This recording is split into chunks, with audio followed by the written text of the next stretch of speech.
Bismillahirrahmanirrahim. Assalamualaikum warahmatullahi wabarakatuh. Innal hamdalillah nahmaduhu wa nasta'inuhu wa nastaghfiruh wa na'udzu billahi min shururi anfusina wa sayyiati a'malina. May yahdihillahu fala mudilla lahu wa may yudlil fala hadiya lahu. Wa asyhadu an la ilaha illallah wahdahu la syarika lah wa asyhadu anna Muhammadan abduhu wa rasuluh. Allahumma shalli ala nabiyyina Muhammad wa ala alihi wa man tabi'ahum bi ihsan ila yaumiddin. Allahumma inna nas'aluka ilman nafi'a wa rizqan thayyiba wa amalan mutaqabbala. Puji syukur kita panjatkan pada Allah. Selawat dan salam semoga tercurah pada Nabi besar kita Muhammad sallallahu alaihi wasallam. Pemirsa sekalian yang semoga senantiasa dirahmati oleh Allah, pada kesempatan pagi ini kita bersyukur kepada Allah atas nikmat dan karunia kita bisa bermajelis ilmu lagi ba'da subuh. Mudah-mudahan membawa berkah bagi kita semuanya. Kita kembali membahas harta haram muamalat kontemporer dari Ustadzuna Dr. Irwan di Tirmizi. Kita memakai rujukan cetakan ke-23. Setelah kita lihat sebelumnya tentang jual beli kredit, dan asalnya jual beli kredit boleh, ya. Ingat kalimatnya, asalnya jual beli kredit boleh.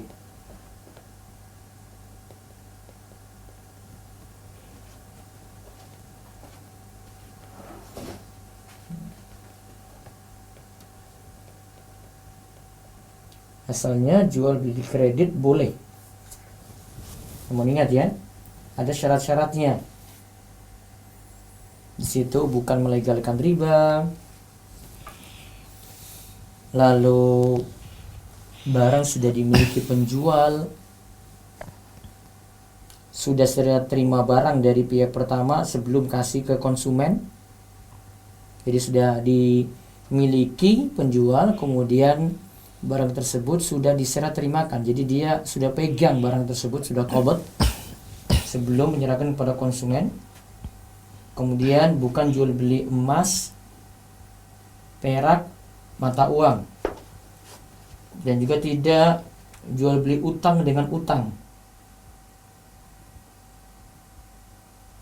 Jadi barang itu diterima tunai saat akad itu berlangsung.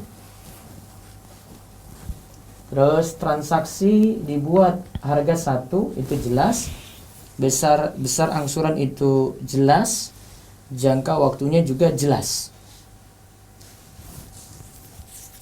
Terus nantinya di sini tidak boleh cara beli sewa atau leasing, itu tidak boleh. Kemudian tidak ada denda di situ. Kemudian jual beli kredit yang boleh berarti 1 sudah membeli dan memiliki barang, 2 penjual belum memiliki barang. Nah ini cuma pesan atau cuma janji saja dan tidak ada akad jual beli. Nah ini syarat pentingnya ya. Nah terus Ustadz Irwandi kemudian rinci. Ya, rinci ada syarat pertama, akad jual kredit tidak dimaksudkan untuk melegalkan riba. Ya, tidak dimaksudkan untuk melegalkan riba. Kemarin ada contoh yang membuat akad harga motor ini 10 juta rupiah dan bunganya sebesar 1 juta rupiah sebagai imbalan waktu pelunasan selama 1 tahun. Bentuk akad jual beli kredit dengan memisahkan antara harga barang dan bunga margin diharamkan karena serupa dengan riba dari beberapa sisi. Yaitu harga yang dipisah dengan bunga. Ini berarti bahwa harga sekian dan tambahan biaya di luar harga barang adalah sebagai imbalan waktu pelunasan tidak tunai. Ini merupakan riba dain. Riba dalam hal utang piutang. Kemudian yang kedua, harga yang dipisah dengan bunga dapat dijadikan sebagai alasan untuk menarik bunga dari pembeli. Bila pembeli tidak dapat melunasi dalam waktu 1 tahun, maka penjual menambahkan bunganya menjadi 2 juta dengan tenggang waktu angsuran 1 tahun ke depan. Ini berbeda halnya jika dari awal harga barang dan bunga atau laba tidak dipisah. Nah, itu yang kaitannya dengan syarat pertama. Nah, coba diulang dulu yang 4.6.1.1.4.2.1. Syarat pertama, akad jual kredit tidak dimaksudkan untuk melegalkan riba. Nah, di sini ya, ini syarat.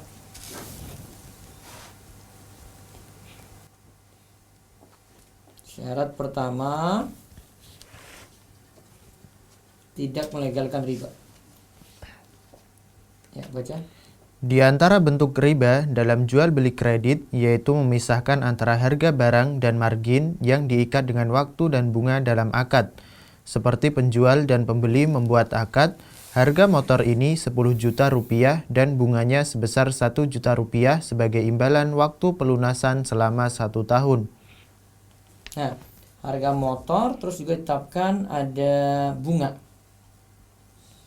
Nah, ini seolah-olah dipisah di sini. Harga motor misalnya 10 juta, bunganya 1 juta.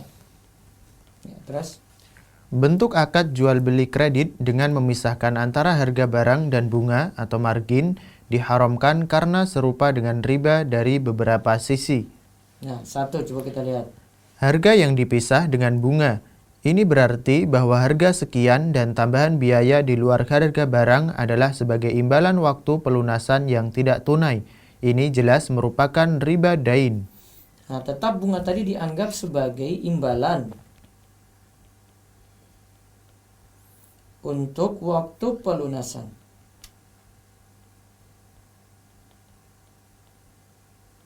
Ya, imbalan untuk waktu pelunasan. Terus 2.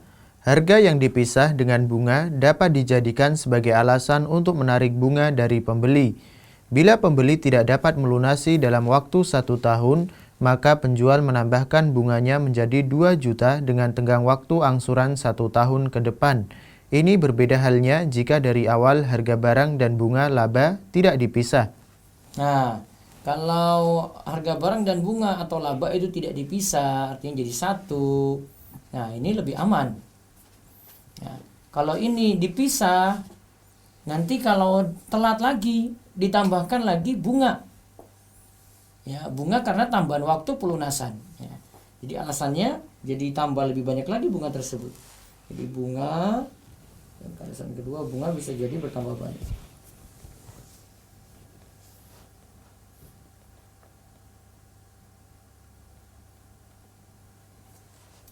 Jadi kalau mau yang dimaksud dengan jual beli kredit tadi, jadi harga plus tambahan itu memang jadi satu.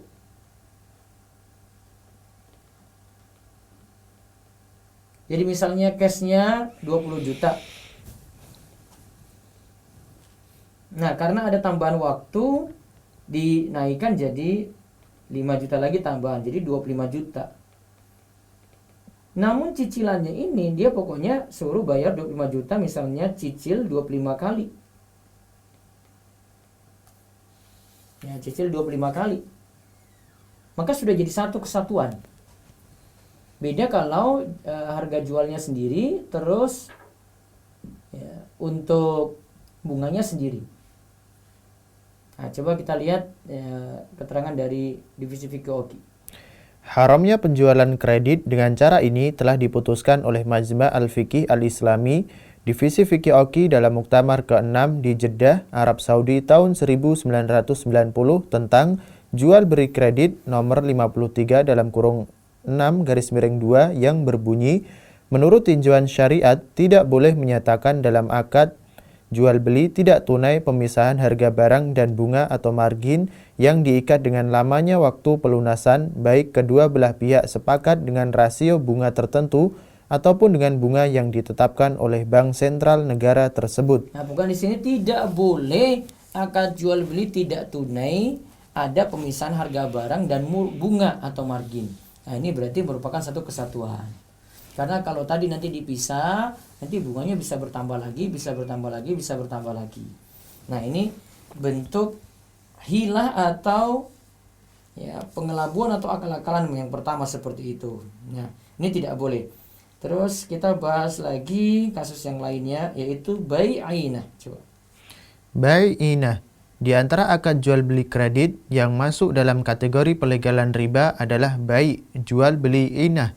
Nah, ini melegalkan riba ya. Melegalkan riba. Ini bai inah. Ini yang disebutkan oleh Nabi SAW, idza tabaya'tum bil inah. Nah, jika kalian itu berjual beli dengan cara inah. Apa itu cara inah? Nah, kita lihat di sini. Bai inah yaitu membeli barang dengan cara kredit, kemudian barang tersebut dijual kembali kepada penjual tadi secara tunai dengan harga di bawah harga jual beli pertama. Nah, misalnya A jual barang pada B dengan cara kredit. Ya, membeli barang, jadi B membeli barang dengan cara kredit dari A, kemudian barang tersebut dijual kembali. Ya, dijual kembali kepada penjual tadi, berarti dijual lagi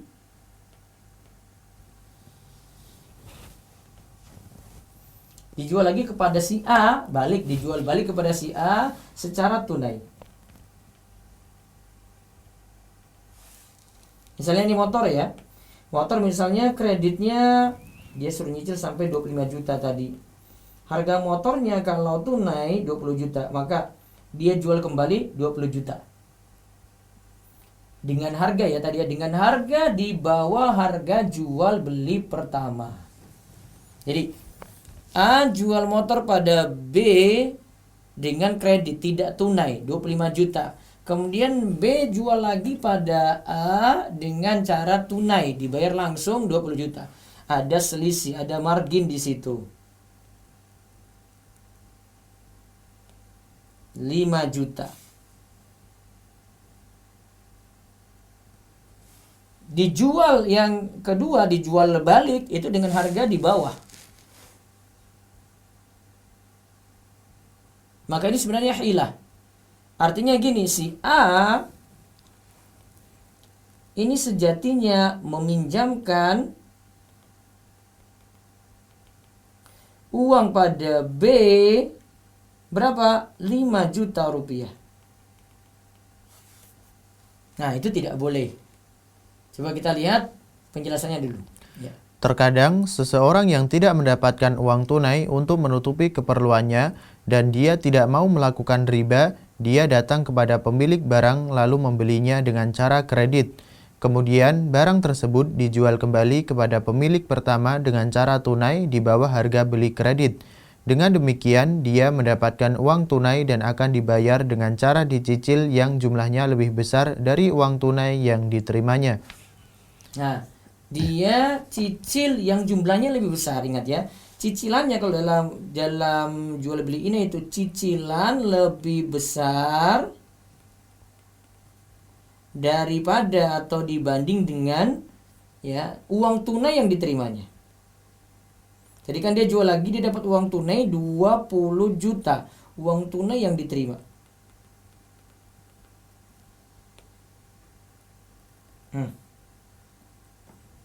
Ini namanya inah. Ya, terus.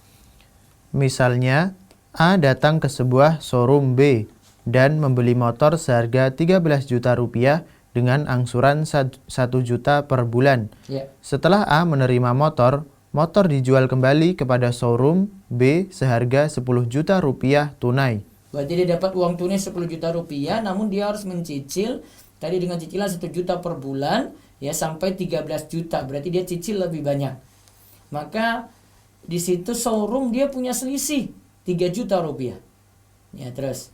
Pada hakikatnya A menerima uang 10 juta rupiah tunai yang nanti dibayarnya 13 juta rupiah dalam jangka waktu 13 bulan dengan cicilan 1 juta per bulan. Ini sama dengan A pinjam uang 10 juta rupiah dan dibayar 13 juta rupiah, sedangkan perpindahan barang hanya sekedar kedok untuk pelegalan riba. Nah, sedangkan perpindahan barang itu hanya kedok. Ya, itu hanya kedok saja. Terus. Ya.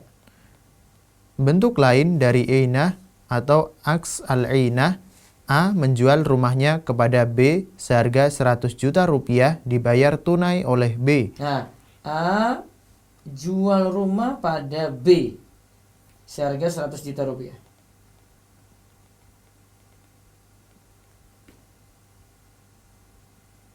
A jual rumah pada B ya seharga 100 juta rupiah dibayar tunai oleh B. Ini dibayar tunai.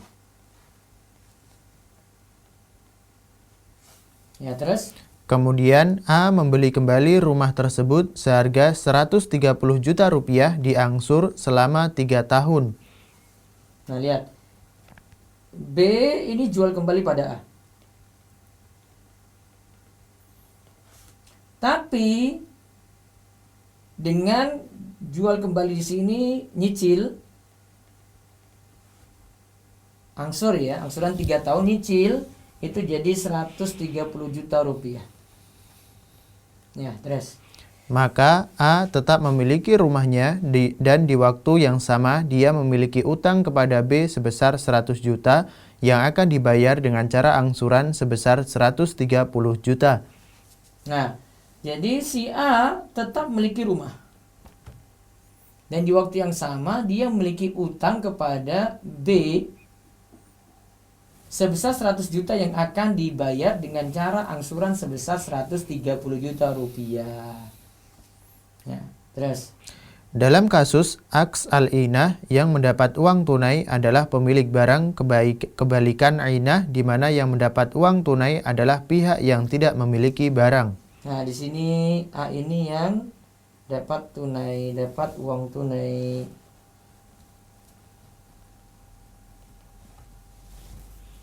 Ya, dapat uang tunai tadi 100 juta rupiah ya. Dia dapat uang tunai. Kalau yang tadi kasus yang satu tadi B yang dapat uang tunai. Ya, terus. Hukum jual beli inah. Sekarang hukum jual belinya. Tadi baru disebutkan gambarannya ya. Bila jual beli inah ini disyaratkan saat akad dibuat, maka para ulama sepakat bentuk jual beli ini hukumnya haram. Nah, sekarang kasus pertama ini dibuat saat akad.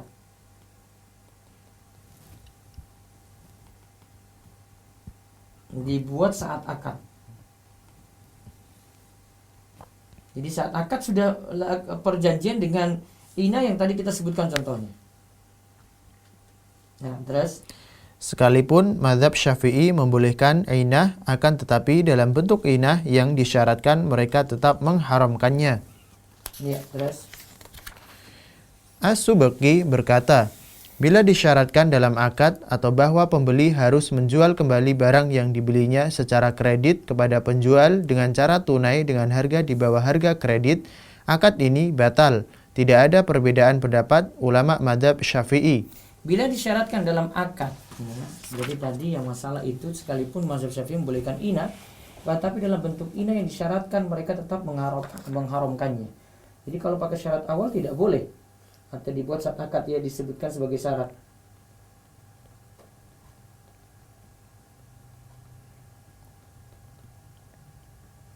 Jadi tadi A jualkan pada B secara kredit, B nanti jualkan lagi pada A secara tunai dengan harga di bawah.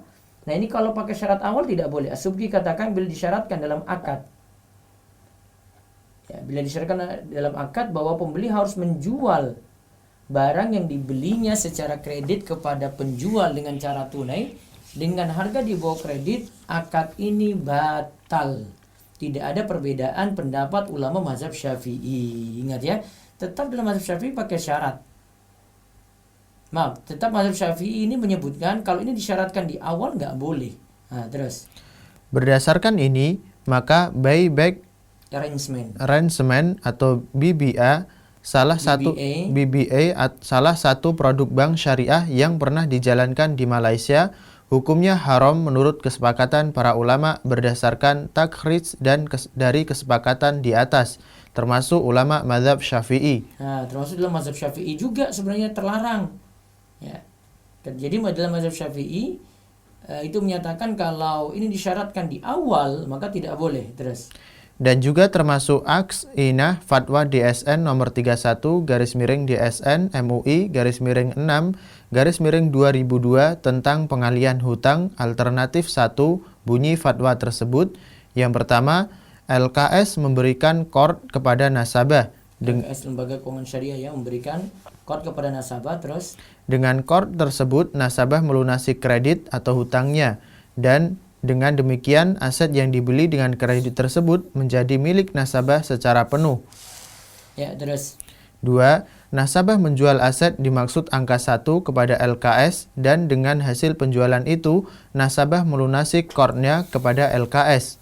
nasabah menjual aset. Nah, aset dimaksud angka 1 kepada LKS Lembaga Keuangan Syariah, dan dengan hasil penjualan itu nasabah melunasi qardnya kepada LKS. Terus 3. LKS menjual secara murabahah aset yang telah menjadi miliknya tersebut kepada nasabah dengan pembayaran secara cicilan. ya, jika alternatif 2 bunyi fatwa, LKS membeli sebagian aset nasabah dengan seizin LKK, sehingga dengan demikian terjadilah syirkah al-milk antara LKS dan nasabah terhadap aset tersebut.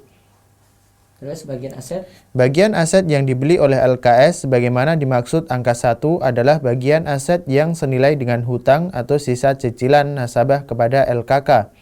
Ya, terus LKS menjual secara murabahah bagian aset yang menjadi miliknya tersebut kepada nasabah dengan pembayaran secara cicilan. terus Dalam kesempatan ini, penulis mengimbau Dewan Syariah Nasional untuk mengkaji ulang fatwa ini, karena termasuk aks inah yang diharamkan oleh seluruh ulama mazhab.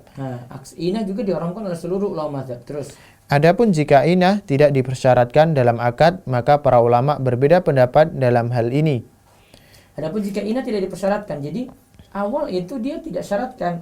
Jadi A jualnya kepada B secara kredit, kemudian B itu jual kembali kepada A dengan harga di bawah. Namun ini tiba-tiba dia ingin jual saja gitu kepada A lagi, tanpa disyaratkan di awal. Nah, ini yang jadi bahasan kedua. Ini nanti ada beda pendapat. Terus Pendapat pertama, inah dibolehkan. Pendapat ini merupakan mazhab Syafi'i. Dalil pendapat ini bahwa inah murni jual beli dan hukum jual beli dibolehkan. ya, tanggapan. Dalil ini tidak kuat karena ada beberapa riwayat yang mengharamkan jual beli inah. Maka jual beli inah keluar dari keumuman jual beli yang dibolehkan. Terus pendapat kedua. Hukum jual beli inah diharamkan. Ini pendapat mayoritas para ulama mazhab. Karena sekalipun akadnya jual beli dan Allah menghalalkan jual beli, akan tetapi akad ini bisa jadi dimaksudkan untuk mengakali riba. Ya, dalil haramnya jual beli inah. Dalil haramnya jual beli inah. Pertama, sabda Nabi SAW yang diriwayatkan oleh Ibnu Umar radhiyallahu anhuma. Idza dhanna an-nasu bid-dinari wad-dirhami wa tabaya'u bil-'ina wa taba'u athnab al-baqari wa tarakul jihad fi sabilillah anzalallahu bihim bala'an fala yarfa'u hatta yuraji'u dinahum. Bila orang-orang tidak mau meminjamkan uang dinar dan dirham tanpa bunga, mereka melakukan transaksi inah. Mereka tunduk dengan harta kekayaan, hewan ternak, dan mereka meninggalkan jihad, niscaya Allah timpakan kepada mereka bencana, yang tidak akan dicabut bencana tersebut hingga mereka kembali kepada agama Allah. Terus yang kedua. Ibnu Abbas radhiyallahu anhuma ditanya tentang hukum seseorang yang menjual sehelai kain sutra dengan harga 100 dirham tidak tunai. 100 dirham tidak tunai. Ya, dia jual 100 dirham tidak tunai. Terus kemudian dia beli kembali sutra tersebut dengan harga 50 dirham tunai. Dengan harga di bawah berarti 50 dirham tunai. Ibnu Abbas berkata, menukar dirham dengan dirham dan jumlahnya berbeda, sedangkan kain sutra hanya sebagai kedok. Nah, itu yang dimaksud oleh Ibnu Abbas juga pada jual beli ainah. Ini nggak boleh. Terus 3. Diriwayatkan bahwa Anas bin Malik radhiyallahu anhu ditanya tentang hukum jual beli inah.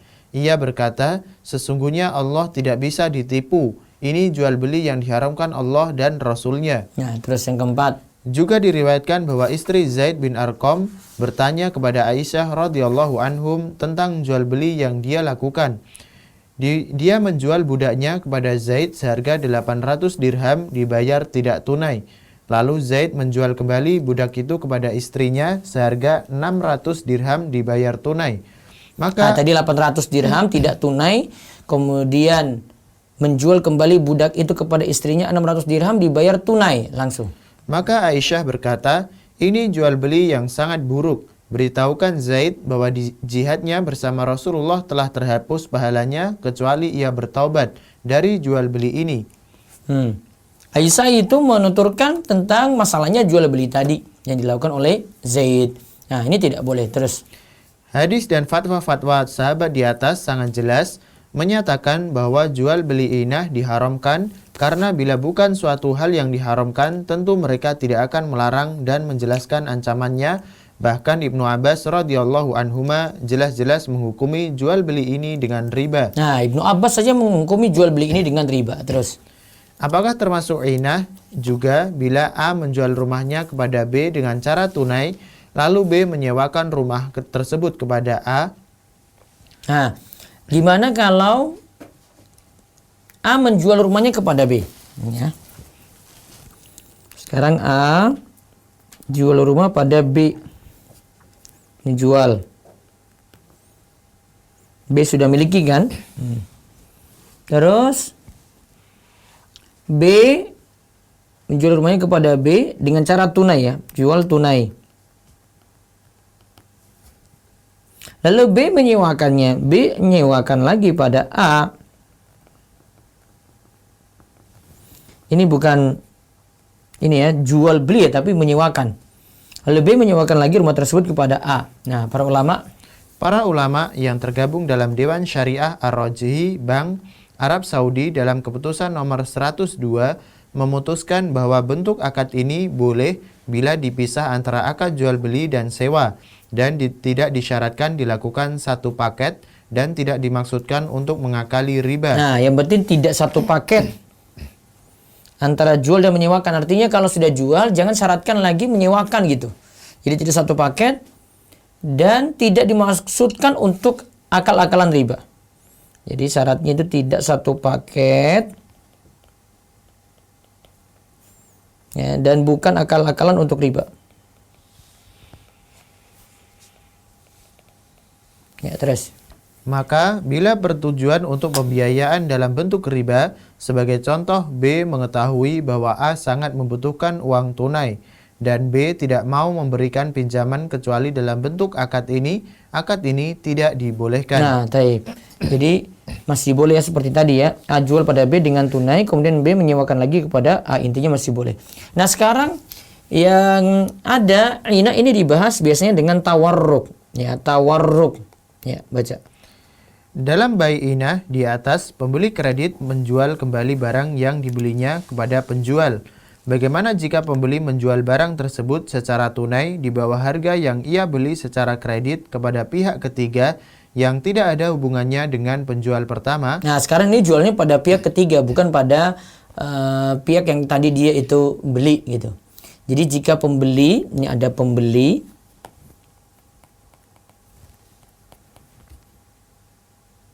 menjual barang secara tunai. Pembeli jual secara tunai. Ya. Di bawah harga yang ia beli secara kredit. Nah, sebelumnya dia dapat secara kredit.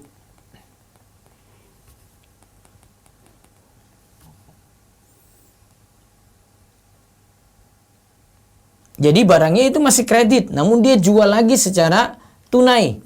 Dia jual kepada pihak ketiga.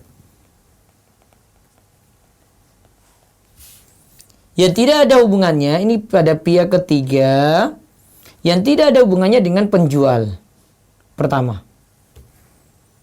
Nah, ini dinamakan dengan tawarruk. Ya, terus.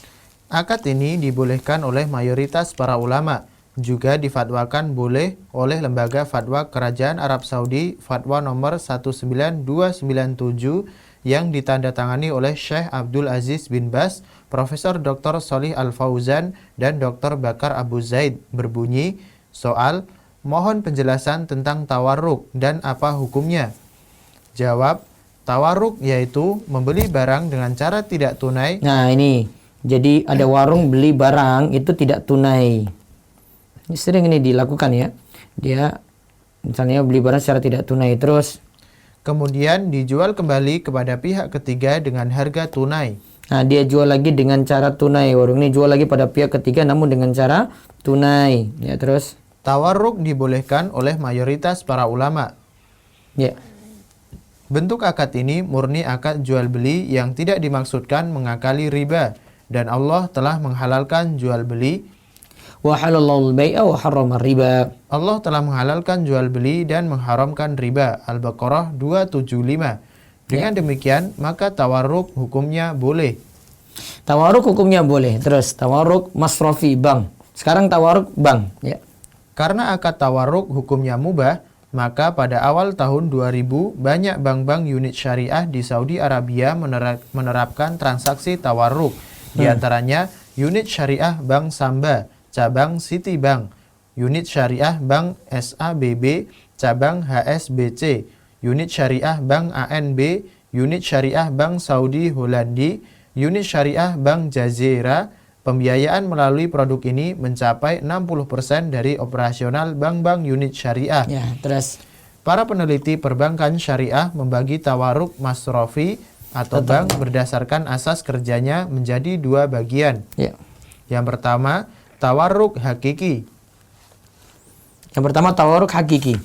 Terus yaitu tawarruk yang dipraktikkan oleh bank sesuai dengan tawarruk yang telah dibahas di atas. nah, sama seperti tawarruk di atas ya, dia beli secara kredit, dia jual secara tunai lagi kepada pihak lain. Terus Contohnya, seseorang memesan saham perusahaan mubah dan berjanji akan membelinya dengan cara kredit dari unit syariah Bank Jazeera seharga 1 juta rial.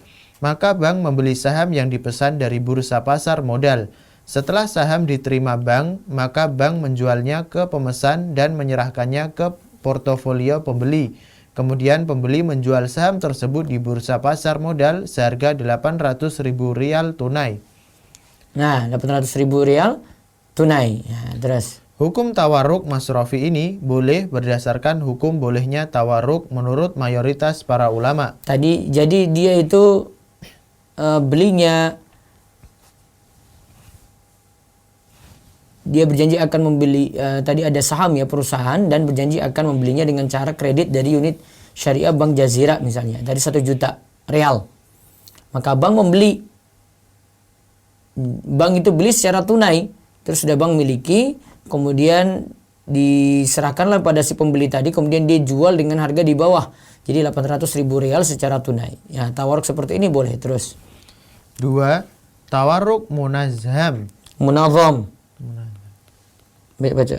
yaitu tawarruk yang telah dimodifikasi dipraktikkan oleh bank-bank unit syariah di mana nasabah membeli barang dari bank secara kredit, kemudian mewakilkan bank untuk menjualnya secara tunai dengan harga di bawah harga beli. Nah, lihat ya, tawarruk yang telah dimodifikasi dipraktekkan oleh bank unit syariah di mana nasabah ini beli barang dari bank secara kredit. Ya, beli dari bank secara kredit. Kemudian mewakilkan bank, jadi bank untuk menjualnya secara tunai di bawah harga beli. Ini bank jual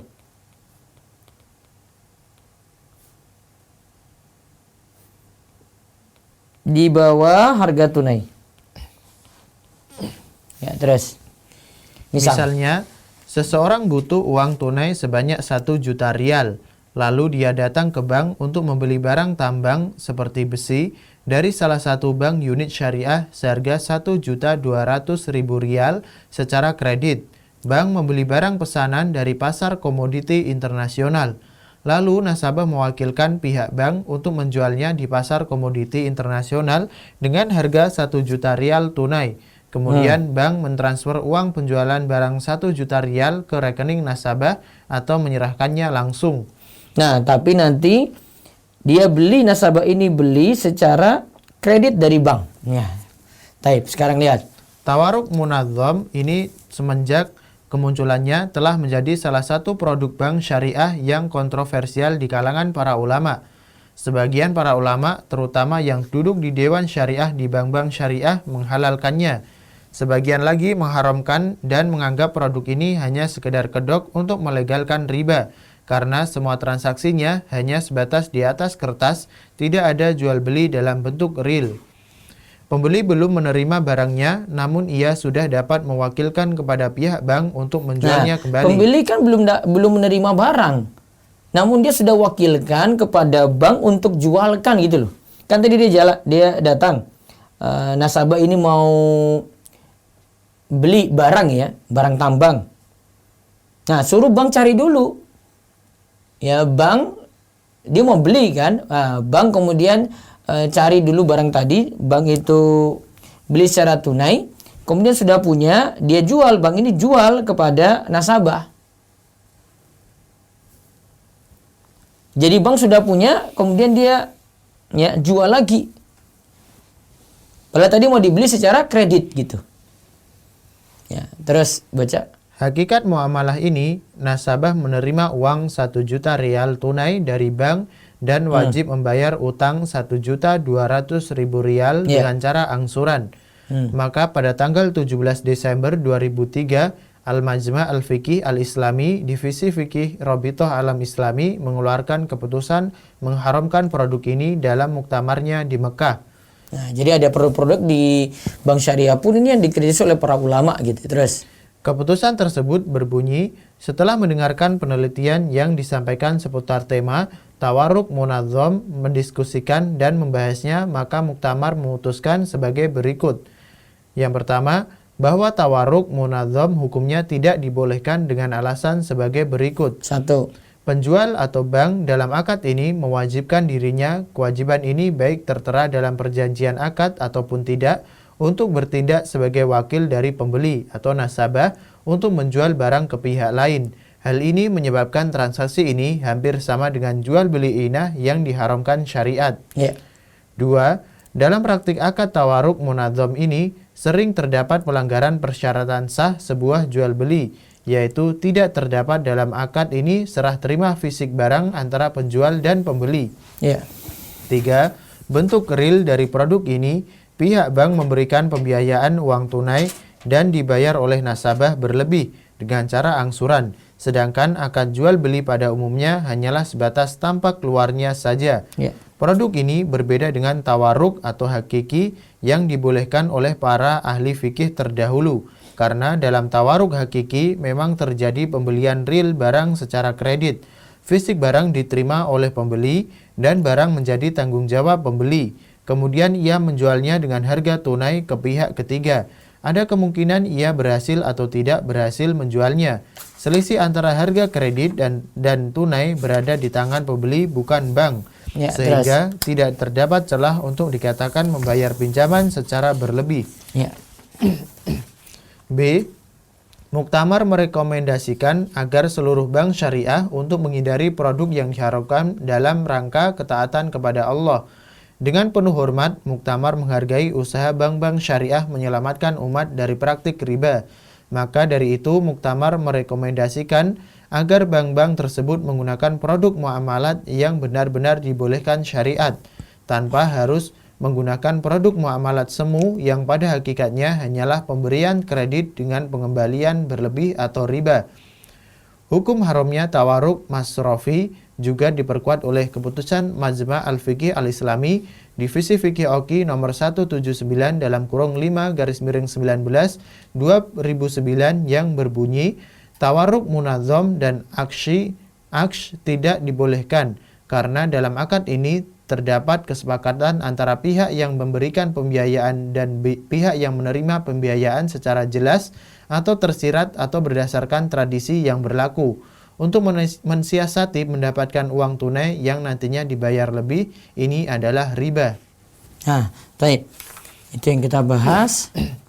Nanti selanjutnya kita bahas murabahah.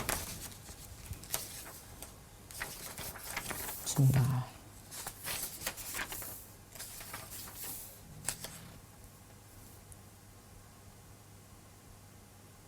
Ya. Dan setelah itu kita bahas kaitannya dengan murabahah. Murabahah ini kayak masih sempat. Nah, coba baca lagi tentang murabahah dulu sedikit. Syarat kedua dan ketiga, barang telah dimiliki penjual dan telah diterima. Ini kaitannya, ini soalnya kaitannya hampir mirip dengan tawaruk tadi ya. Jadi kalau tawaruk itu intinya yang tadi masih boleh, kan si penjual itu jual kepada warung misalnya, dia jual secara kredit, warung terima secara kredit, dia nyicil. Nah, warung ini jual lagi secara tunai pada pihak yang lain. Nah, warung sudah memiliki barang, berarti dia jual lagi kepada pihak ketiga, tidak masalah. Berarti yang dibeli secara kredit itu sudah dimiliki. Yang tadi tidak boleh adalah nasabah mau beli, ya, terus bank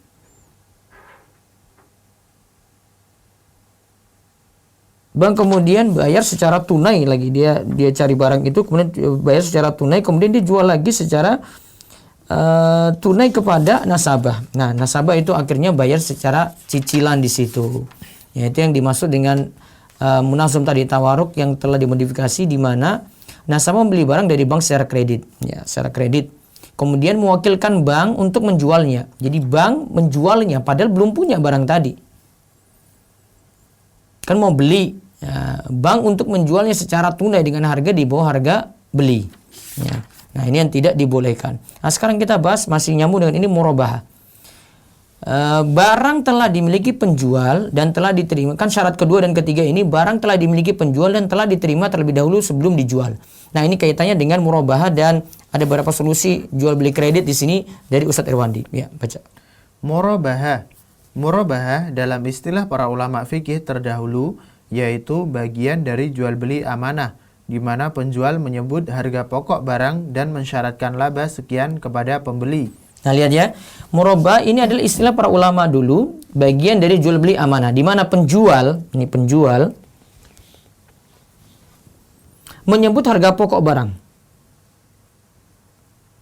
Ini harga pokok dan menyaratkan laba sekian kepada pembeli. Ini harga pokok disebutkan, terus plus laba. Nah, pembeli sudah tahu tentang ini. Nah, pada era awal berdirinya Bank Syariah, coba lihat. Pada era awal berdirinya Bank Syariah, beberapa ekonomi muslim menawarkan produk murabahah yang telah dimodifikasi dengan menambahkan janji antara pembeli dan penjual untuk melakukan transaksi jual beli murabahah bila barang yang dipesan telah dibeli oleh pihak bank. Nah, jadi misalnya gini, ada yang mau butuh barang, dia bilang sama pihak bank, tolong belikan saya motor dengan spesifikasi kayak gini.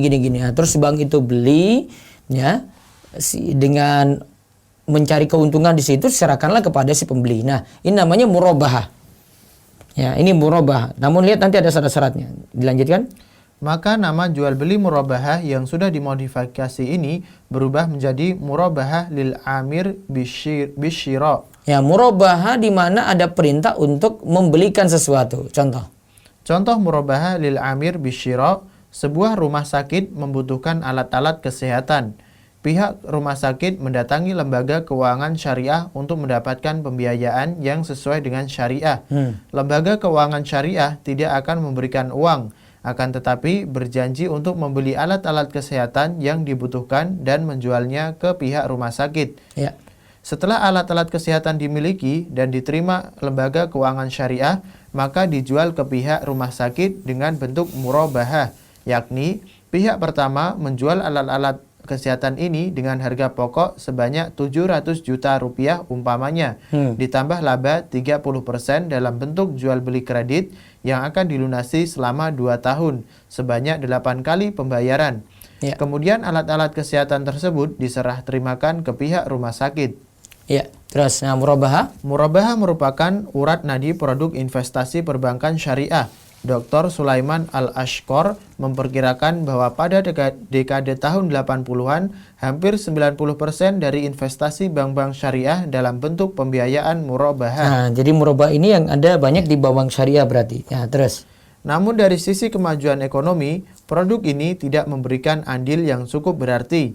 Maka dari itu, dalam Muktamar kelima di Kuwait pada tahun 1988, anggota Majma' Al-Fiqih Al-Islami Divisi Fikih Oki merekomendasikan agar bank-bank syariah mengurangi pembiayaan murabahah dan beralih ke pembiayaan mudharabah dan musyarakah. dengan mendirikan proyek-proyek industri yang jauh lebih dapat memajukan ekonomi. Nah, sekarang kita lihat hukum murabahah. Hukum murabahah. Dari deskripsi di atas, jelas bahwa murabahah merupakan jual beli yang penjualnya bukan sebagai pedagang. Lihat ya, penjualnya itu bukan sebagai pedagang. Terus dia hanya membeli barang berdasarkan permintaan calon pembeli. Hukum transaksi ini bergantung kepada teks akad yang disepakati. Nah, kita lihat. 1. Calon pembeli berkata, "Belikan untukku barang dengan spesifikasi ini seharga 10 dinar. Nanti saya akan membelinya dari Anda seharga 12 dinar dengan cara kredit." Ya, terus. Hukum jual beli ini riba yang diharamkan. Ibnu Rushd berkata, bila seseorang berkata, "Belikan untukku barang dengan spesifikasi ini seharga 10 dinar tunai, nanti saya akan membelinya dari Anda seharga 12 dinar dengan cara kredit," ini hukumnya haram, tidak boleh dan tidak halal, karena ia telah memberikan pinjaman yang berlebih atau riba. Ya. Jadi tadi akadnya itu belikan untukku barang dengan spesifikasi ini seharga 10 dinar. Ya, spesifikasi dengan harga 10 dinar. Nanti saya akan bayar 12 dinar. Nah, pembeli bilang seperti itu kepada orang yang mau belikan tadi. Terus Ini dikategorikan riba karena bentuk akadnya bukanlah jual beli antara penjual kedua dengan pembeli kedua, melainkan pembeli kedua mewakilkan kepada penjual kedua untuk membelikan barang seharga 10 dinar dengan pinjaman uangnya terlebih dahulu. Karena pembeli kedua mengatakan, "Belikan untukku." Karena ini adalah pinjaman, maka penjual kedua tidak boleh mengambil keuntungan sebanyak 2 dinar dari piutangnya. Bila pertambahan tetap dilakukan, maka yang terjadi adalah riba. Nah, ini yang paling kita sudah bahas ketika bahas titip beli ya. Jadi sudah tahu harga 10 dinar tadi ya. Ya, dia suruh beli. Artinya pinjam di sini 10 dinar, kemudian si pembeli bilang nanti saya akan bayar 12 dinar. Maka dia terima biaya lebih di sini, terima pembayaran lebih, berarti 10 dinar dibayarkan dengan 12 dinar. Nah, maka seperti ini jadi riba karena ada tambahan 2 dinar tadi. Nah, terus karena tadi ketika dia beli pakai uangnya, nah itu dianggap meminjamkan uang. Terus yang kedua, calon pembeli berkata, "Beli barang ini olehmu 10 dinar, nanti saya berjanji akan membelinya darimu 12 dinar tidak tunai dan saya pasti akan memenuhi janji yang mengikat."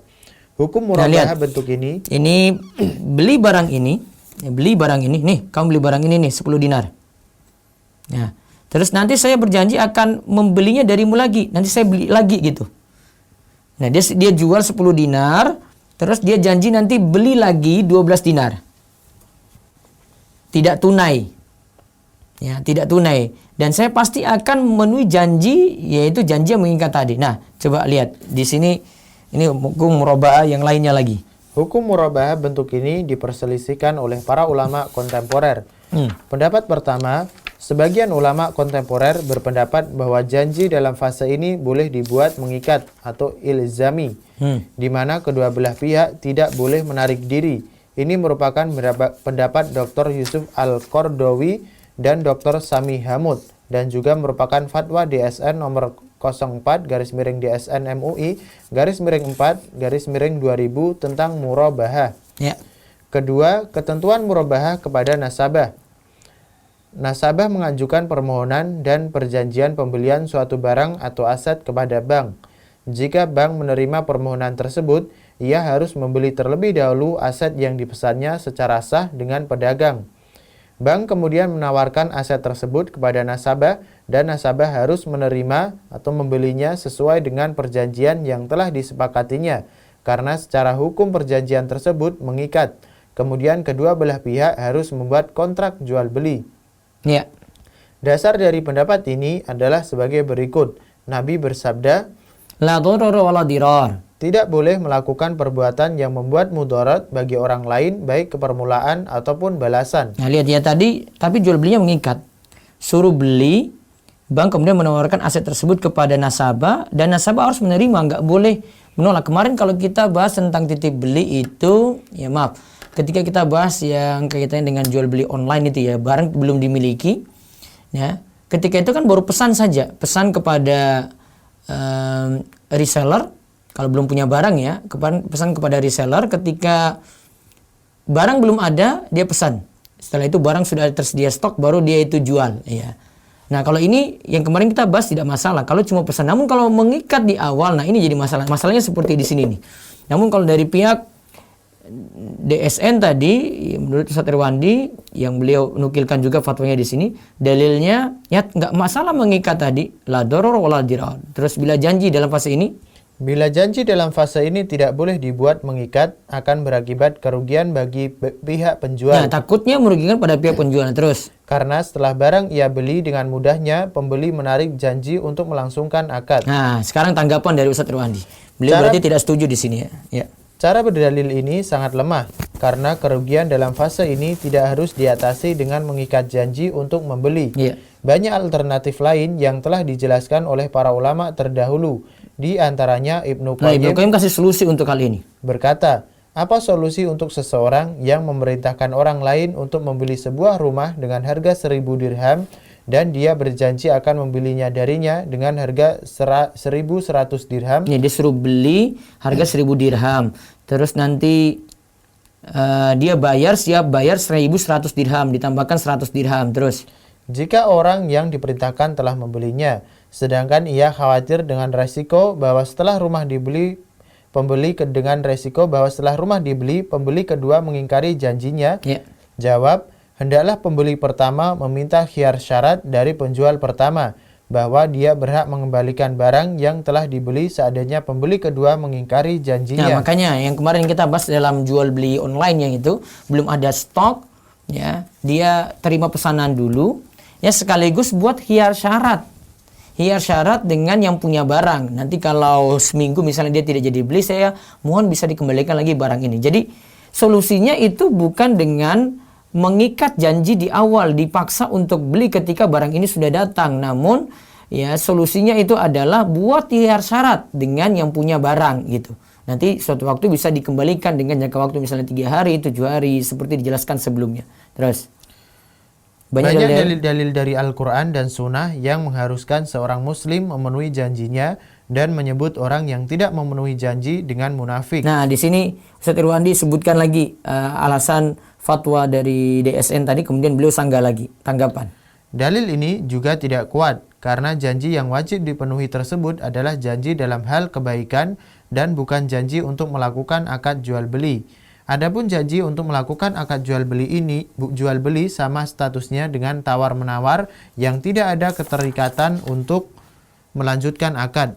Dalam majalah Ahkam Adiliyah tertera, akad jual beli tidak terjadi dengan sekedar janji, karena janji semata-mata sama statusnya dengan tawar-menawar. Ya, terus.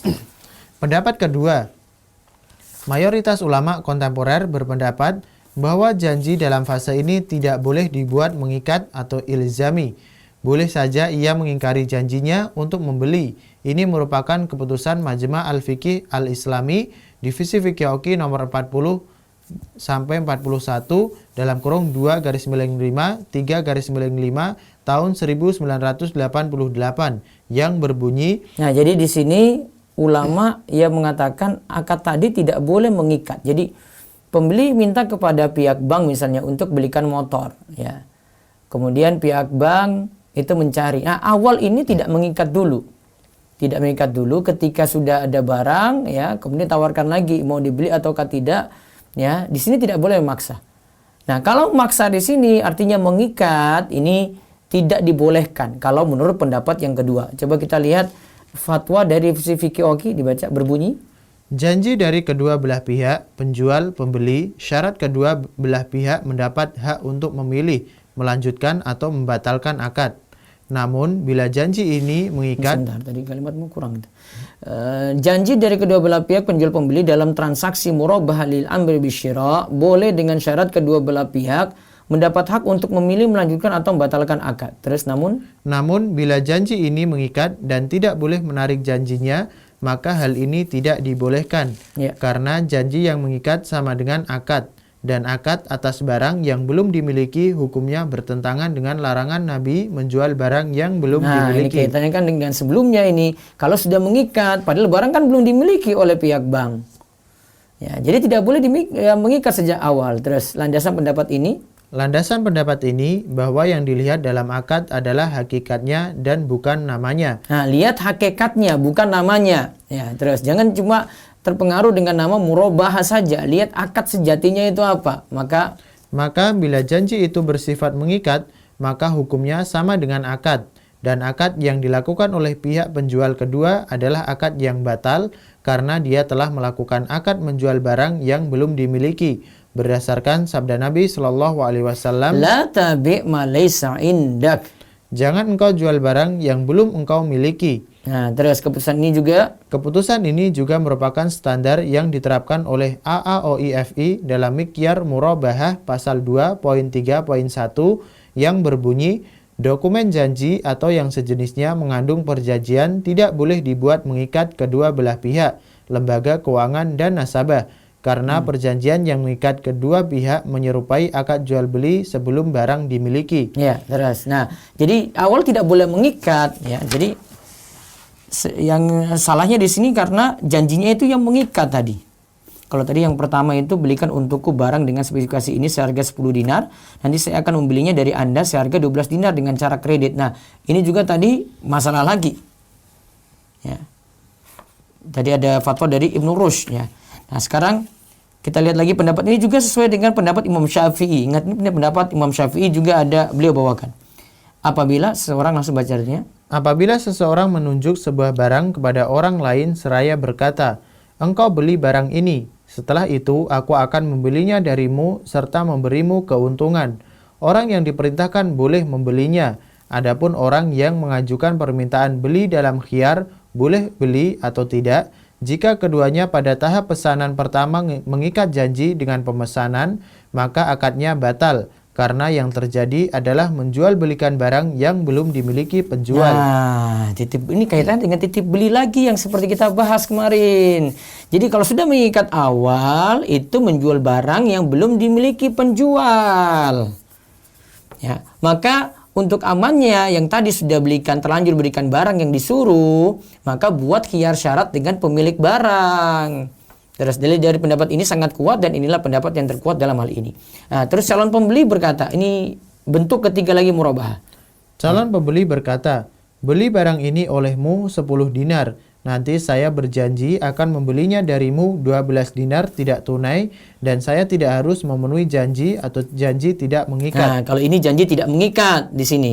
Kalau yang berikut ini janji tidak mengikat. Terus para ulama berbeda pendapat tentang hukum murabahah bentuk ini. Pendapat pertama, murabahah bentuk ini hukumnya haram. Ini merupakan pendapat mazhab Maliki dan didukung oleh Syekh Ibnu Utsaimin. Ya. Pendapat ini berdalil bahwasannya transaksi ini merupakan hilah atau kedok untuk menghalalkan riba. Ya. Karena penjual kedua pada saat membeli barang tujuannya adalah mendapatkan laba dari pembeli dan bukan barang. Ini seolah-olah dia memberikan pinjaman dan mendapatkan pertambahan nilai utang atau riba. Adapun transaksi jual beli hanyalah sebagai kedok. Nah, ini tanggapan. Dalil ini tidak kuat karena tujuan seseorang saat membeli barang meraih laba tidaklah dianggap riba. Sama seperti kasus yang terjadi pada masa Nabi. Seorang utusan beliau datang dari Khaybar membawa kurma jenis bagus. Lalu Nabi Shallallahu Alaihi Wasallam bertanya kepadanya, apakah semua kurma Khaybar jenis ini? Orang itu menjawab, tidak. Akan tetapi saya menukar 1 sok kurma bagus ini dengan 2 sok kurma yang jelek dan 2 sok kurma yang bagus ditukar dengan 3 sok kurma yang jelek. Nabi Shallallahu Alaihi Wasallam bersabda, jangan lakukan hal itu. Akan tetapi tukar kurma yang jelek dengan uang dirham dan beli dengan uang dirham itu kurma yang bagus. Ya. Hadis riwayat Bukhari dan Muslim. Ya, terus sahabat ini pada saat menjual kurmanya tidak bertujuan mendapatkan uang. Akan tetapi tujuannya adalah uang tersebut dapat dibelikan kurma yang lebih bagus. Maka proses penjualan kurmanya dengan uang bukanlah kedok riba. Bukanlah kedok riba, akan tetapi solusi yang dianjurkan Nabi untuk keluar dari riba. Begitu juga halnya dengan murabahah bentuk ini. Ya, terus. Nah, itu tentang masalah nanti kita akan bahas tuh kurma jelek ingin dapatkan kurma bagus, ya disuruh jual kurma yang jelek biar nanti dapat kurma yang bagus. Ya, terus.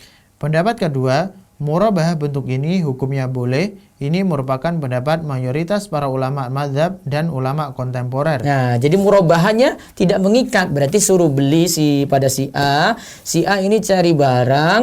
Nah, ketika barang sudah ada, ya dia tawarkan lagi pada si B yang tadi pesan. Ya, namun tidak mengikat gitu. Nah, sekarang kita lihat pendapat ini berdalil dengan kaidah. Pendapat ini berdalil dengan kaidah bahwa pada dasarnya jual beli dibolehkan selagi tidak terdapat hal-hal yang diharamkan dan dalam transaksi ini tidak terdapat larangan. Wallahu alam, ini pendapat yang terkuat dan pendapat ini merupakan keputusan Lembaga Fatwa Kerajaan Arab Saudi nomor 2020 yang berbunyi, apabila seseorang memohon kepada pihak kedua agar pihak kedua membeli mobil dengan spesifikasi tertentu dan pihak pertama berjanji untuk membelinya dari pihak kedua, maka bila mobil telah dibeli oleh pihak kedua dan telah diterimanya, boleh ia menjualnya kepada pihak pertama tunai ataupun kredit dengan laba yang disepakati bersama. Nah, terus juga keputusan Muktamar kelima anggota Majma' Al-Fiqih Al-Islami Divisi Fikih Oki di Kuwait pada tahun 1988 Masehi yang berbunyi, murabahah lil amir bisyira, apabila dilangsungkan terhadap objek barang yang telah dimiliki sebelumnya oleh pihak bank dan telah diterima sesuai dengan ketentuan syariat, hukumnya dibolehkan selama tanggung jawab barang sebelum diserahkan ke pihak nasabah ditanggung oleh bank. Dan jika terdapat cacat pada barang juga menjadi tanggung jawab bank. Lihat itu kalimatnya ya. Sebelum diserahkan kepada nasabah ditanggung oleh bank dulu, dan jika terdapat cacat juga bank yang tanggung jawab. Ya, terus juga setelah terpenuhi seluruh persyaratan jual beli dan tidak terdapat mawani atau faktor penghalang keabsahan sebuah akad. Nah, terus untuk menjelaskan persyaratan yang dimaksudkan oleh Lembaga Fatwa Internasional ini. Sekarang kalau fatwa internasional tadi itu boleh, namun penerapannya dalam lembaga keuangan syariah, nah itu harus melihat banyak pertimbangan. Nanti pertimbangan ini insya Allah kita bahas di kesempatan berikutnya, biiznillah. Baik, nanti sekaligus pembahasan berikutnya itu yang kita bahas itu tentang akad ijarah sewa, terus nanti ada sewa beli leasing nanti di hari Rabunya.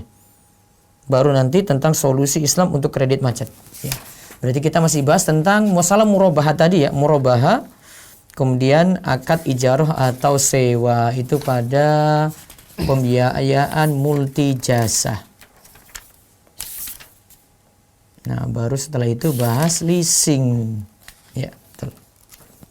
Baik, silakan dibaca. Waktu kita cuma sebentar berarti 15 menit. Ya.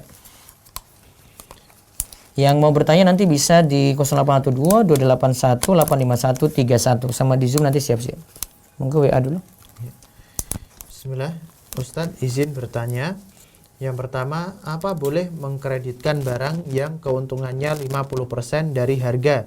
Misalkan harga kontan 4 juta. Harga ya kontan ya tunai berapa? Harga kontan 4 juta. Terus kredit 10 kali menjadi 6 juta. Ya boleh. Yang penting sudah memiliki barang ya. Jadi jual beli kredit sini pembahasannya itu boleh, yang penting sudah memiliki barang. Terus 2. Bagaimana hukumnya ketika pelanggan yang ingin kredit barang mau membeli sendiri barangnya tersebut dan setelah dikasih uangnya ternyata nasabah tidak amanah. Uangnya bukan dibelikan barang tetapi dipakai untuk keperluan lain, sedangkan akad awal beli barang. Uangnya bukan dibelikan barang namun dipakai apa? Sedangkan akad awal beli barang apakah boleh tetap menagih angsuran sesuai perjanjian awal walaupun tidak ada pembelian barang?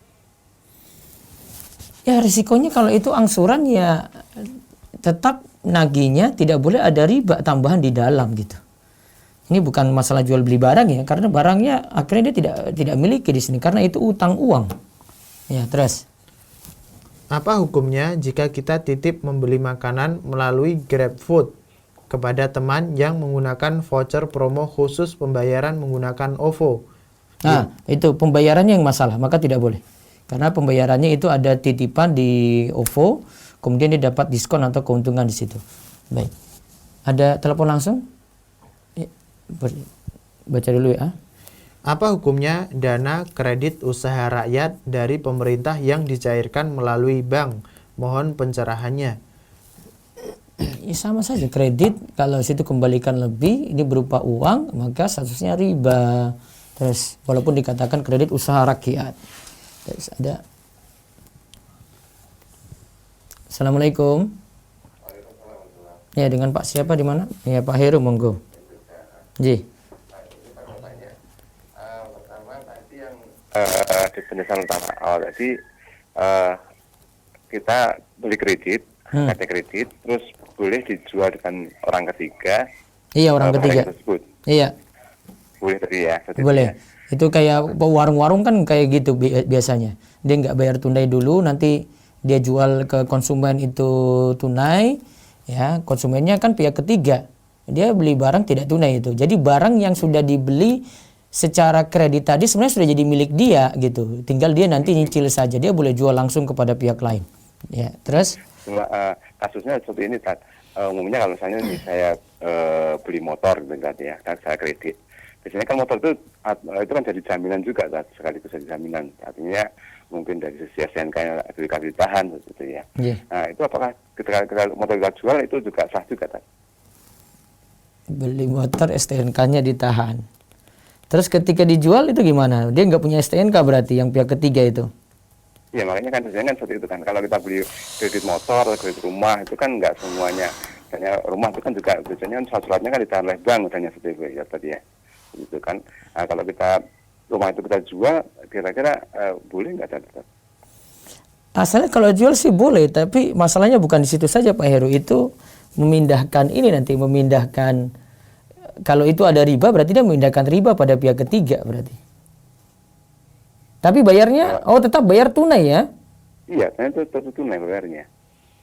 Berarti tanggung jawab untuk nyicil? Itulah masalahnya. Mungkin juga tetap ada bisa mungkin ya kalau sah tunai kemudian dibayarkan untuk membayarkan sisa bank itu boleh juga ya.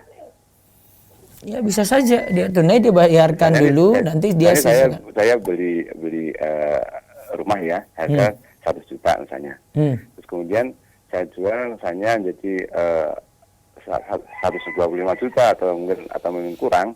Nah, mungkin dari uang yang tunai tersebut saya untuk menutup bank yang utang saya seperti itu. Sah, boleh. Boleh saja. Boleh saja seperti Pak Heru. Ya, dia dapat tunai, dia terus bayar. Bank itu tetap pada saya tadi ya. Iya. Tanggung jawab Pak Heru untuk nyicil kredit tadi. Iya. Oke. Nah, satu lagi Pak, tentang jual beli emas itu. Ada beberapa transaksi seperti itu ya di sekitar kita. Itu dia jualan emas itu kan karena emas kan mahal ya tadi ya. Jadi kan biasa orang bisa beli. Nah, dia jualnya itu per 0,5 gram seperti itu.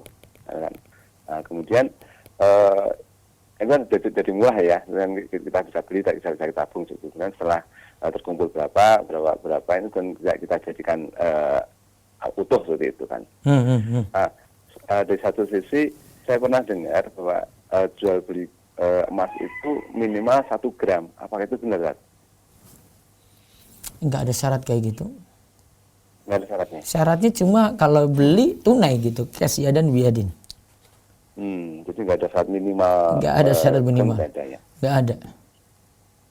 Syaratnya juga pokoknya beli, uang ada, emas ada, tukar langsung di majelis. Oke, matur nuwun. Ji, Pak Heru. Nggih. Assalamualaikum. Ya, baca lagi WA. Ustadz, boleh tidak akad wakalah digunakan oleh pembeli dan penjual dan dalam akad jual beli emasnya, misalnya si pembeli pakai perwakilan, si penjual pakai perwakilan. Masing-masing perwakilan ini yang akan bertemu melakukan akad ya dan biadin. Apakah hukumnya halal? Boleh, kalau itu benar itu wakil dari si pembeli dan itu wakil dari si penjual. Nanti serah terima uang dan serah terima emas di satu majelis. Dealnya juga dengan harga yang di majelis tersebut. Ya. Asal saya terima langsung ketika itu tidak masalah. Baik, lewat Zoom silakan. Baik Ustaz, beberapa pertanyaan untuk yang raise hand dan chat Zoom. Raise hand coba 2 dulu, terus yang Zoom 2, apa yang chat 2. Baik, saya dengan Ibu Siska, silakan buka mic-nya. Assalamualaikum. Waalaikumsalam warahmatullahi wabarakatuh. Terima kasih Ustaz. Ya. Begini Ustaz, saya kan menjalani jual beli secara kredit. Terus ini terkadang ada konsumen misalnya pesen TV gitu kan, terus saya ajak ke tokonya biar milih langsung TV-nya apa. Setelah udah milih, terus saya bayar ke pemilik toko secara tunai. Terus kalau barangnya berarti sudah menjadi milik saya. Setelah itu baru deal-dealan sama konsumen yang tadi pesan, itu boleh nggak Ustaz? Nah, ketika itu masalahnya cuma satu. Awal ketika pesan itu sudah mengikat atau belum? Belum Ustaz.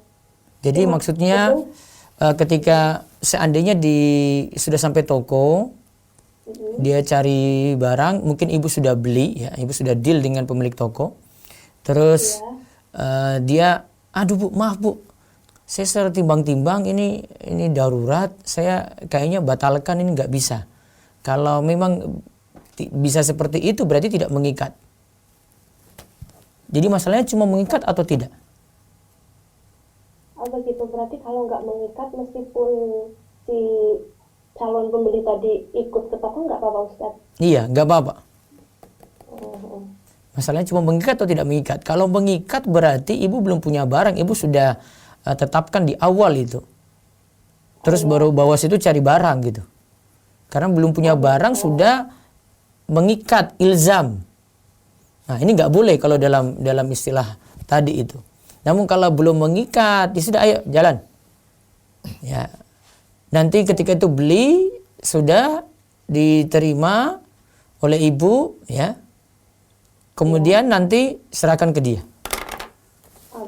Tapi nanti secara jelasnya nanti insya Allah makin jelas ketika besok nih ya. Besok ada pembahasan lanjutannya nih. Saya belum tuntaskan karena masalah waktu. Pak, ini begini Ustaz, kalau misalnya kan saya udah punya langganan sama toko tersebut. Iya. Terus dari toko tersebut harga bakul sama harga konsumen itu berbeda.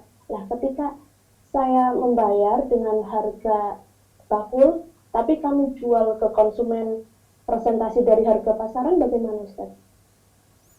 Ya nggak masalah, yang penting intinya ibu memiliki barang, kemudian ketika pemesanan awal itu tidak mengikat. Baik Ustaz. Iya. Ya, kalau jelas. Masih ya, nanti bisa lanjutkan besok ya. Ini masih ada pembahasan sedikit lagi. Saya tidak bisa jelaskan sekarang insya Allah. Ya. Waalaikumsalam warahmatullahi wabarakatuh. Waalaikumsalam warahmatullahi wabarakatuh. Baik, satu lagi Ya, lewat yang raise hand dengan Bapak Alif, silakan buka mic-nya. Halo, Assalamualaikum Ustaz. Waalaikumsalam warahmatullahi wabarakatuh. Silakan Pak. Mungkin saya kasus ya Ustaz. Jadi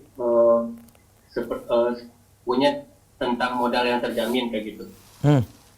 Nah, jadi teman saya punya rumah makan. Ya. Nah, dia itu maksudnya rumah makannya sedang bangkrut dan dia itu untuk mengisi rumah makannya itu misalkan butuh modal 50 juta lagi. Ya.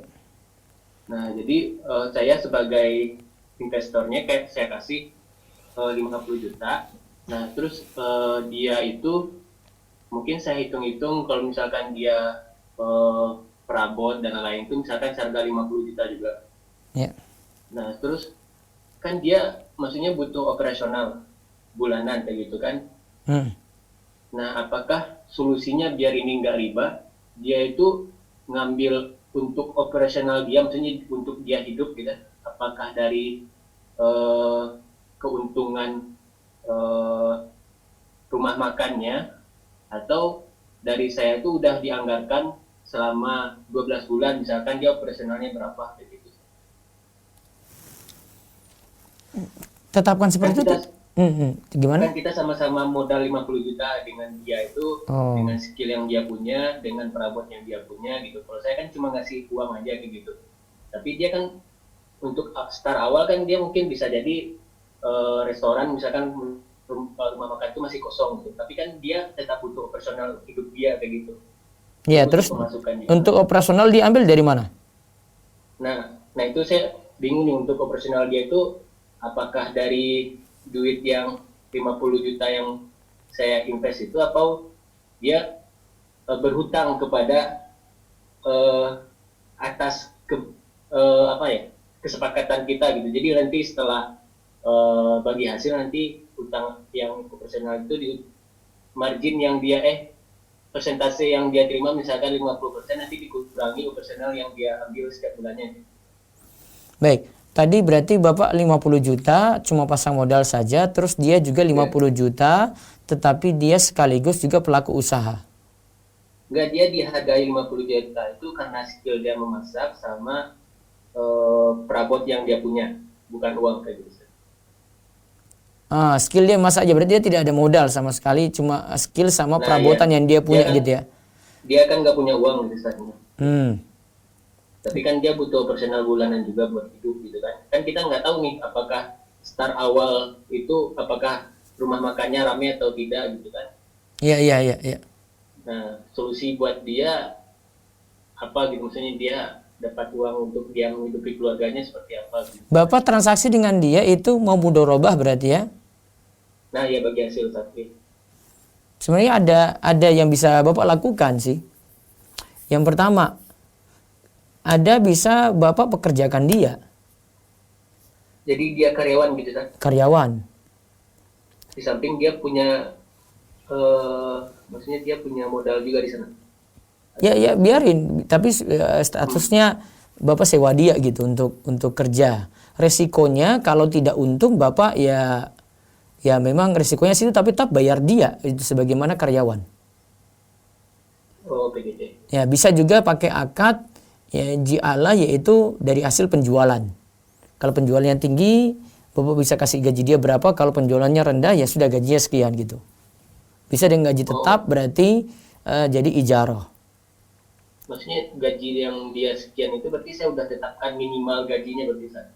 Ya, jadi misalnya penjualan kayak di sini saya punya usaha, ini setiap dari keuntungan, nanti keuntungan kamu dapat 10% ya, gitu misalnya. Maka dia nanti dapat itu dari hasil penjualannya, itu nggak masalah. Kemarin juga sudah dibahas di sini. Oh iya, maksudnya nanti kalau misalkan dihitung ternyata setelah 1 bulan kita nggak ada untung nih, maksudnya udah. Nah, itu risiko Bapak berarti. Nanti dihitung dari penjualan saja dia dapat berapa. Nah, ini akan memotivasi dia untuk kerja. Iya, itu lebih motivasi dia. Risikonya tetap ke pemberi modal dong kan? Iya, semuanya ada risiko. Nanti kalau mudorobah juga ada risiko juga, gitu. Ini semuanya pakai risiko ini. Ya, nggak ada yang bisnis tuh nggak ada risiko, nggak ada. Ini semuanya cari risiko memang. Kalau nggak mau cari risiko, riba aja kalau begitu. Oh, ya. Berarti dianggap aja dia karyawan. Bisa. Kalau minimal per bulan ya. Nah, kalau mudorobah ini saya pelajari dulu ini. Soalnya Bapak modal uang, dia itu modal skill sama barang-barangnya kan. Kemudian dia lakukan usaha gitu ya. Nah, saya pelajari dulu ini seperti ini boleh atau tidak. Oh, iya. Nah, tapi yang saya masih sarankan coba dulu yang pertama sama kedua tadi. Bisa jadi Bapak kerjakan dia jadi pegawai. Ya. Bilang aja saya gaji kamu dulu. Nah, dari sisi modal yang tadi 50 juta ini, Bapak nggak bingung. Maksudnya saya kasih ini sekian untuk jalan gitu ya. Dia juga nanti bisa manfaatin karena memang itu gaji dia gitu. Iya, takutnya dia karena saya udah gaji bulanan jadi dia nggak semangat. Ya sudah, kalau gitu dari hasil penjualan. Iya. Dari hasil penjualan kan juga bisa. Dia lebih semangat lagi. Kalau mudorobah nanti resikonya ya untung, kalau awal-awal ini belum untung, Pak. Iya. Awal-awal itu belum untung, maka kita nggak bagi apa-apa ini. Nanti tunggu jalan waktu juga sama. Tunggu jalan waktu kan, grafik usaha itu kan dari start ini turun sebenarnya, turun. Minus dulu. Iya. baru naik. Nanti naiknya ada tunggu waktu gitu loh. Iya. Nah itu butuh waktu juga. Iya. Semuanya serba resiko. Jadi ada bisa pakai Bapak jadikan dia pegawai, tapi enak di dia gitu. Nah, bisa jadikan dia dengan hasil penjualan, nanti dia digaji dari situ, bisa. Ya pakai target berarti. Target. Ya. Pakai target nanti Tapi sekian. kalau misalkan ini jadi kan dia nanti yang manajemen di rumah makan itu. Iya. Ya udah nanti saya ambil aja misalkan 1 juta bulanan.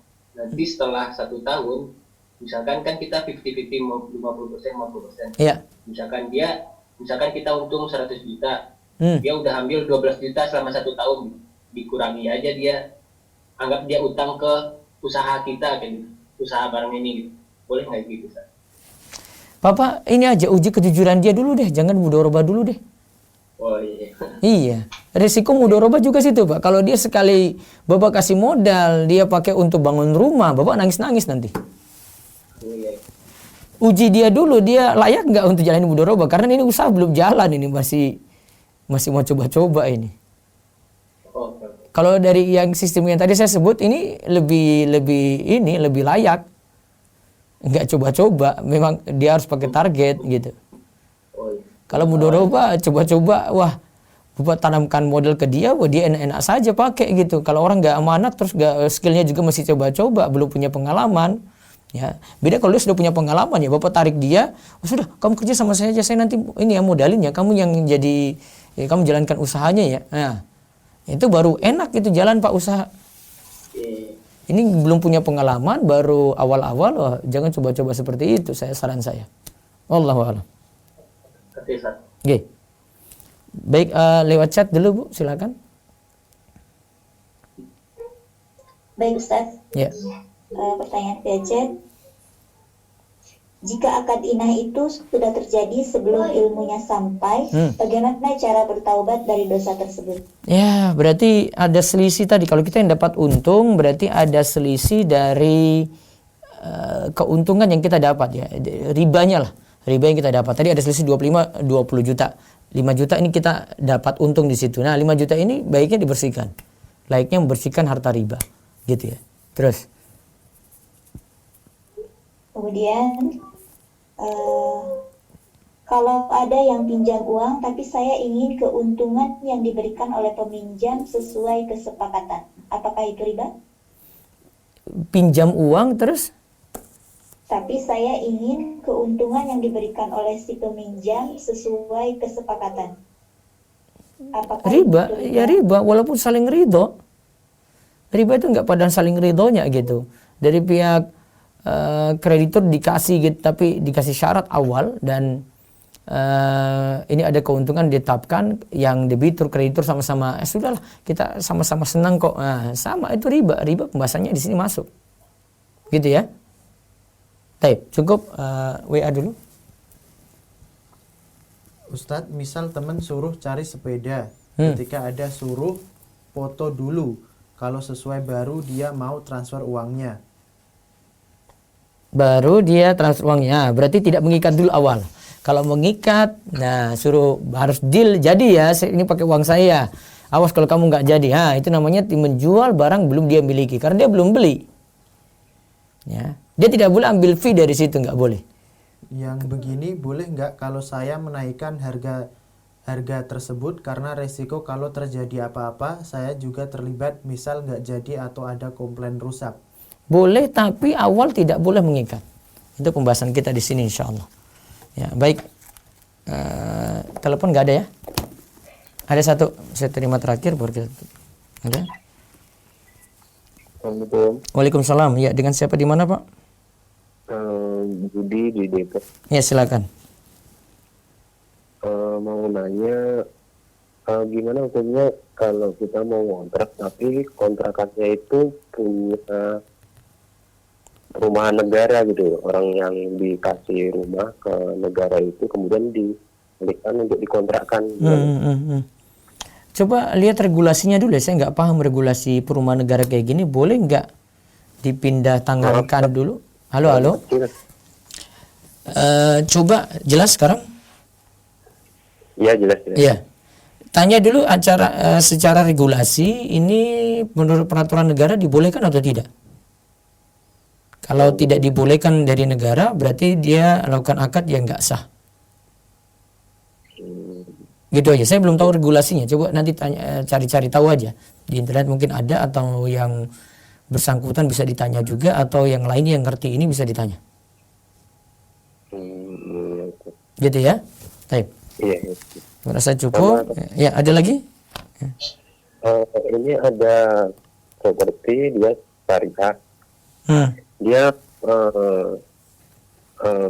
memberikan kredit tanpa riba, tanpa bunga, jadi semuanya itu sesuai dengan harga yang dijual gitu.